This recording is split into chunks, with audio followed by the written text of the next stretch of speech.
नमस्कार, खबरें अभी तक देख रहे हैं आप। मैं हूं अवंतिका यादव। पाकिस्तान के भीतर आज जो कुछ हो रहा है वो सभी को हैरान कर रहा है, क्योंकि बहुत तेजी से घटनाक्रम में बदलाव देखने को मिल रहा है।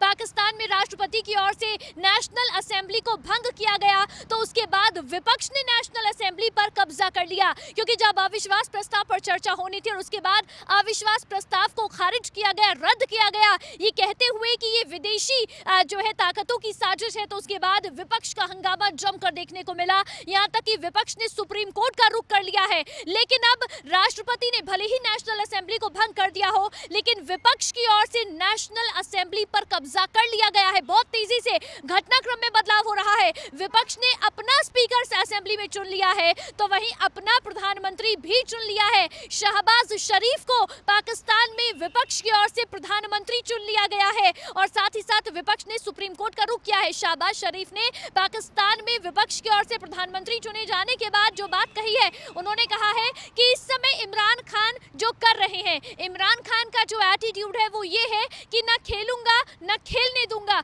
और इसीलिए वो अविश्वास प्रस्ताव पर वोटिंग से डर गए। उन्होंने वोटिंग तक नहीं होने दी और इस प्रस्ताव को खारिज करा दिया और नेशनल असेंबली को भंग करने के लिए राष्ट्रपति से सिफारिश की। लेकिन अब शहबाज शरीफ की ओर से यह भी कहा गया है कि क्योंकि जिस तरीके से अविश्वास प्रस्ताव को खारिज किया गया है, इसे रद्द किया गया है, उसके बाद सुप्रीम कोर्ट की तरफ विपक्ष ने रुख किया है। सुप्रीम कोर्ट का जो भी फैसला होगा, यानी कि अगर तो सुप्रीम कोर्ट कहता है कि ये गलत तरीके से इसे खारिज किया गया है अविश्वास प्रस्ताव को, तो फिर सुप्रीम कोर्ट के उस फैसले को भी मानेंगे और अविश्वास प्रस्ताव पर वोटिंग होगी। लेकिन अगर सुप्रीम कोर्ट कहता है कि अविश्वास प्रस्ताव को खारिज करना गलत फैसला लिया गया है स्पीकर की ओर से, तो उसके बाद इस फैसले को भी मानना होगा दूसरी पार्टी को। लेकिन इसके बाद अब देखना होगा कि सुप्रीम कोर्ट की ओर से क्या कुछ स्टैंड लिया जाता है या सुप्रीम कोर्ट इस पर क्या फैसला सुनाता है। लेकिन इस समय दोनों पक्षों की ओर से बयानबाजी लगातार हो रही है, प्रेस कॉन्फ्रेंस का दौर चल रहा है, लेकिन विपक्ष अपनी सत्ता,